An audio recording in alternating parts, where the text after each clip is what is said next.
Hello and welcome to the first episode this week of Drive-In Double Feature. I'm Nathan. I'm Ryan. And today we are going to be talking about 1958's The Cool and the Crazy, directed by William Whitney. Nice little juvenile delinquent movie. It's anti-drug. It's crazy.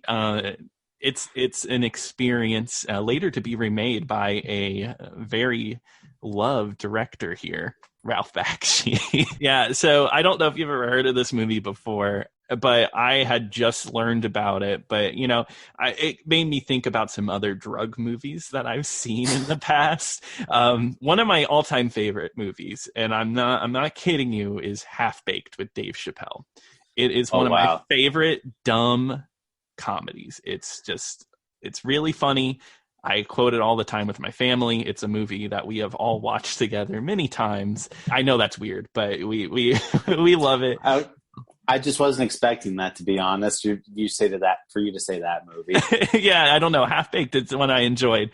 But this is a wave of movies, right? Where, like, think about the 50s, that very anti-drugs, and then Cheech and Chong would come out with Up in Smoke and really change how we thought about, like, at least marijuana. I don't know. Is there any, like, favorite drug movies that you have? Any weed movies?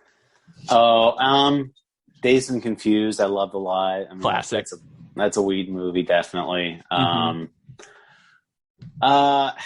You know, I know there's one I'm probably not thinking of right now, but there's a lot that I could say. I mean, there's Pineapple Express, which is okay. I mean, it's not great, but it's fun. That's a movie I used to really like, and then I think now it's just a little too long. It overstays its welcome a little, but it's a good one.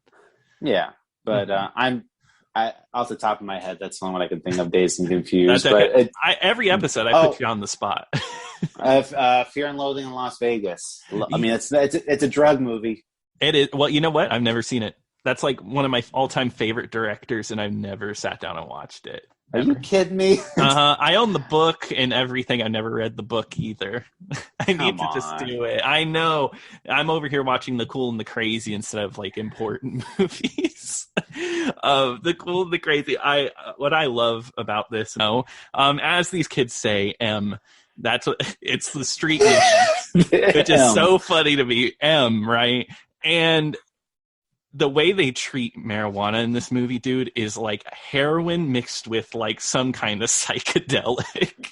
Dude, I don't know what the hell they're smoking, but they got that good shit. Yeah, just let me know what they're smoking, because it is nuts. So I guess to get it started, Scott Marlowe, right? He comes into town. He's kind of like a bad boy, and old Benny. Yeah, old Benny. He's kind of misunderstood too. Some weird scenes in this movie are the school scenes with the teacher. The scenes with the dude and the teacher, I don't understand quite what it was getting at. The classroom scenes are probably the scenes I remember the most. Really? Because they're so out there. Because I mean, for one, it's like the shortest, like, classes, like, ever. Because they even have, like, another classroom scene where it's like they show up to class and then, like, less than 5 minutes later, like, the bell's ringing, like, okay, time to leave. But I mean, he starts, like, acting out, like, and, like, acting like this total, like, buffoon or like fool, like, really foolish type, and this teacher's just tolerating it, just kind of, like, staring at him. I'm like, what teacher would ever do that? I mean, if if I acted like that when I was going to school, you'd get yelled at or, like, sent to the principal's office or whatever. Mm-hmm. Yeah, exactly. No, that's what I was expecting. Like, go to the principal's office or anything. She just sits there and takes this dude berating him. Actually, the whole group of boys, like, take her on. But it's interesting, especially from a new kid, right? Like, a new kid struts in and just starts acting out. I don't, and you just sit there and you're like, okay, yeah, this is how my classroom is. Well, then, like, so, yeah, he comes into town, he shows up to class, and he starts making a big scene in school, and then, like, all the other, like, guys, like, kind of confront him after class, like, oh, hey, funny man, you think you're so funny, like, Yeah, and it's so silly because they're like ganging up on him and like they're calling him like a clown, and very Yeah, fast he becomes their friend. yeah. I mean, at first I thought they were mad because he like interrupted class. Like, how dare you interrupt the teacher, We were man? trying Like, to here. I know, but it's these types of movies. Like, like I don't know what they're trying to go for. Hmm. Like with these acting, because like I thought he was acting like that. Because I mean, it's revealed that he works for like a big drug ring, and he's trying to get these kids like hooked on Hmm. M. And I thought he was acting like that because he was just like that's how like the script writer how they wanted him to act, like, oh, like he smokes weed, he obviously acts like a complete like crazy person. Yeah, exactly. But they also add a layer on of like he has like a bad home life, right? Like I think that's part of it. I don't quite know what they're trying to get at. You know what's weird though? I actually didn't hate him in this role. He has some kind of screen presence. I actually liked his acting. um you know I didn't know what to expect from this movie, but I mean, I'm just going to go ahead and say that I thought the movie wasn't bad. I mean, Dude, it's I'm so happy to hear you say that. I was so worried because I really liked this movie. I seriously did. And not like it's like a great movie, but I had a really fun time with it. it's so the word for me is charming. It's so charming. Yeah, exactly. It is really charming because it's equally camp. It's like campy, but it's so wholehearted, believes in what it's saying. It's serious too, and serious to the point where there's like good acting. It's shot really well. It's shot like a noir film, like shadows and Oh, everything. oh, I know. See, that's where you can. That's how you. That's how you can determine like a good bad movie versus a bad movie, Hmm. because like it's not a great movie, and when you compare it to other movies, it's pretty pathetic, but at the same time it's like they play it so straight, and there is like all this effort being put into this one movie, and it still Hmm. came out the way it did, which is really funny. Exactly, yeah. And I mean, I obviously believe that these people were so anti-weed and they had never smoked it before. Like, they hadn't because I think about like because he gets everybody cooked, specifically this what's his name, Stu, played by Dickie Jones. Do you know who Dickie Jones is? He's the voice of Pinocchio. I saw that, which I was like, why does that name sound so familiar? And I saw his cast, like listening, I was like, oh my god. Yeah, and you want to talk about an overtop performance? He smokes one puff of weed, and he's slamming his head into the table, talking about how he wants to be one with the wood at the table. So yeah, like it's so very clear, like nobody's ever smoked weed in this movie, because it is there's three personality types. It's like one is like Benny, where he's just like a crazy, like mad lunatic, or one is Stu, who is like almost comatose at one point. Like he's just like hanging Yeah. on by a thread, like after this. And then one gets so addicted, like he literally starts getting the shakes because he hasn't had any marijuana in a long time, and he sacrifices himself because he needs his next fix so bad that he goes and robs a gas station and freaking dies. Yeah, he dies. Oh my god, it's absolutely insane. Stu has a really great scene where he's at the school dance and he brings a bus stop sign into the dance and starts dancing with it in the dance floor. Oh, I know. And like I expected Benny to freak out more because Benny's part of an underground weed smuggling, like a weed dealing ring, and these people are flipping out, like they are freaking out. People are dying. He plays it like very cool. He doesn't yell at anybody. He just lets it all happen. I know Yeah, but I mean, Benedict eventually does fall off of the deep end. But I mean, he he's does. definitely like throughout the whole movie, though, he's just like he's right on that edge He because he is. does like batshit crazy things at some points where He does. he's like there's like these two police officer on bikes, and he's like, what if I just like drove in between there? And there's one character, Jackie, which he's really great, but He is. he's like, Benny, what are you doing, man? Like, there's two cops, you can't do that. Yeah, I know exactly. He's like, this dude's crazy, but then he ends up talking him up, right? He's like, oh, this dude's crazy. He needs to be a part of this gang. The cool and the crazy. There it is. That guy is played by Richard Bacalian, who's like, he's in. I've been looking up his filmography. He's like in Chinatown. He's in Fox and the Hound, Return to Witch Mountain. He's really like in a lot of stuff, and I think he's crazy good. Once again, an actor that has a really good look to him, and whenever he has his breakdown later in the movie, because somebody died, and it really, he does it very convincingly.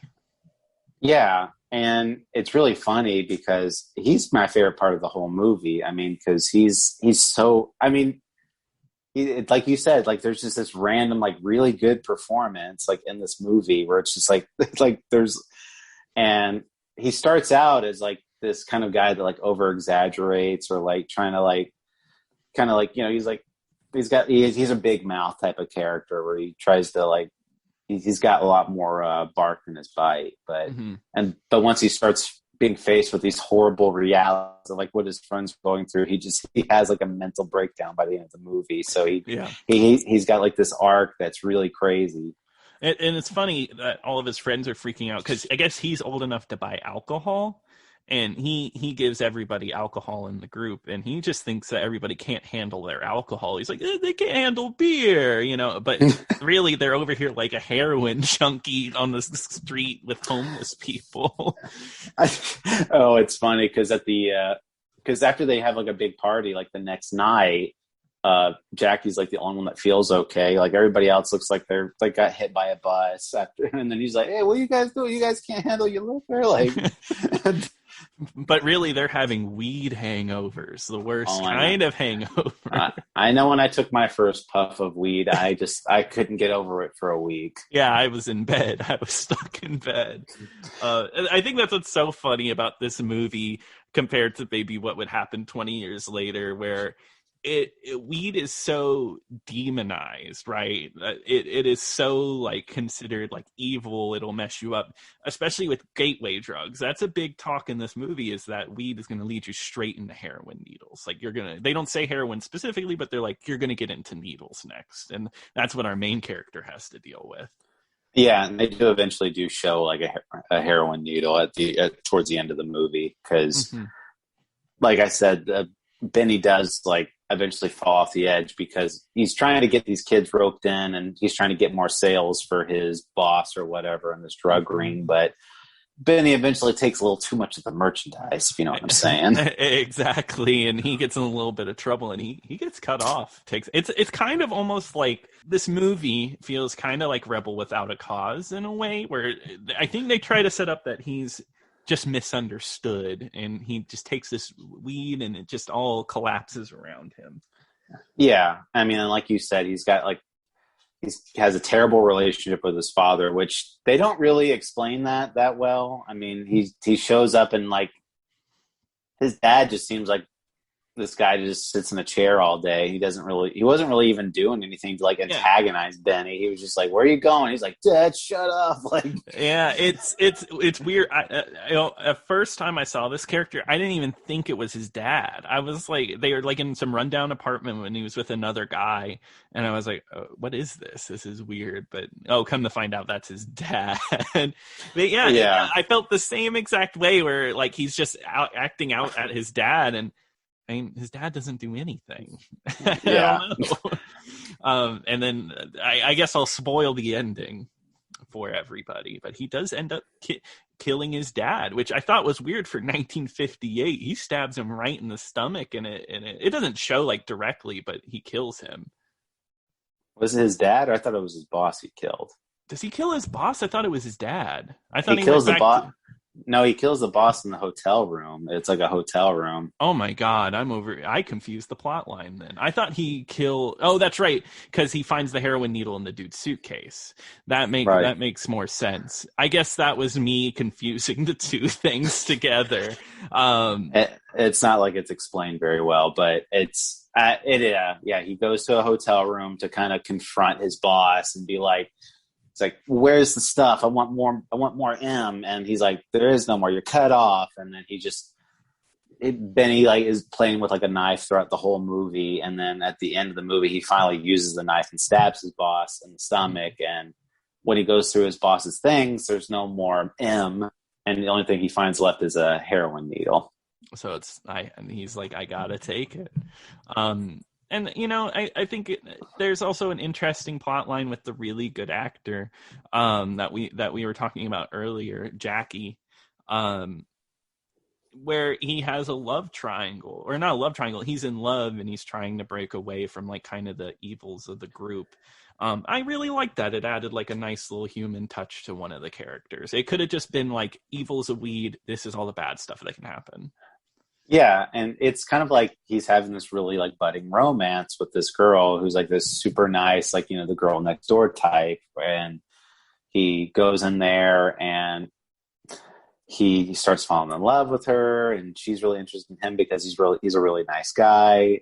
But as he starts getting more involved with his friends, and one of them, like you said earlier, he's got a fix so bad that he goes and robs a gas station, but because he's asking Jackie for money, and Jackie's like, well, he's trying to help out his friend. So Jackie steals like one of his girlfriend's like family heirlooms and tries to sell it. And that kind of breaks the trust, and they kind of break apart at some point, but they eventually do come back together after the events of the end of the movie. Yeah. And I really like the ending because it brings back like the whole car scene from earlier. The car's on fire, and like Jackie's like, Benny, I could have helped you, all that stuff. It's impactful, it's big, it's melodrama, but it's enjoyable melodrama. Yeah, and when Benny crashes that car, that was actually a pretty decent car crash too. I felt that, yeah, because reading into this dude that made this movie, William Whitney, he lived in Kansas City, and he just made a bunch of these juvenile delinquent films, off of the success that was Rebel Without a Cause. This was a genre that just, they made movie after movie, and you would think that it would make it cheap and just kind of weak, but this movie felt like it actually had money and stuff put into it. Yeah, nobody ever talks about this types of movies, so that's why I really love doing like a series like this on our podcast. It's like, these are the types of movies I want to discover. It's just like these little hidden gems, like you've said before, where it's just movies you don't expect to be very good that nobody ever talks about, and it's just like, yes, I found it. Exactly. You get to find that little like, oh, okay, so there are good movies besides the classic canon of great movies, And I'm not saying this deserves to be a classic, but I think it should be revisited. I think listeners should give this a try. It's only 78 minutes long anyway. It's a fun time. Yeah, no, you mean you're not going to see anything incredible or anything like that, but like, I would give it a shot. I would go in with an open mind. Obviously it takes itself super seriously, and whatever your opinions on recreational drugs are, it's really funny to see like the perceptions were like back 60 years ago. So exactly. Yeah. No, I think it's a very interesting movie. It's a cool and crazy movie. But I think that's about everything. I don't know if you have anything else you want to touch upon. No, I think that's it. One thing that's kind of funny. So they, there's that one scene where, like, in order for Benny to become friends with them, they're like, you got to go do something crazy. Like, you gotta go do something. And he's like, oh, well, should I go beat up an old lady? And they're like, nah, that's too easy. And they're just like, yeah. So he's like, all right, well, I'm going to get myself arrested. And then there's that other really weird scene where he goes to the police station. And he's just kind of like antagonizing like one of the cops, and it's like, put me in jail, man, put me in jail. And then like, and Stu, like, all of a sudden, like, who was kept antagonizing Benny to do something crazy, like, oh, show me something crazy. And then like when he actually sees him doing something crazy, like, this guy's flipped, and he's like, starts getting mad. Right. I love that. He's flipped. They end up saying. You know what else I love? That the cop was like, turned him away, and he was like, he just wants to be arrested. I'm not giving him what he wants. I'm not arresting him. Which, I mean, that if that works, that might get me out of some crimes. So that works. Oh, I know. But then the cop there's a murder that eventually, well, not a murder, but somebody gets beaten up. Stu ends up beating up a guy with like an inch of his life, like while he's high on M, and the cop starts pursuing them and starts becoming like a real thorn in their sides. And he does the dastardly thing of putting out one of his cigarettes in their precious Cokes. Yeah. Oh my God.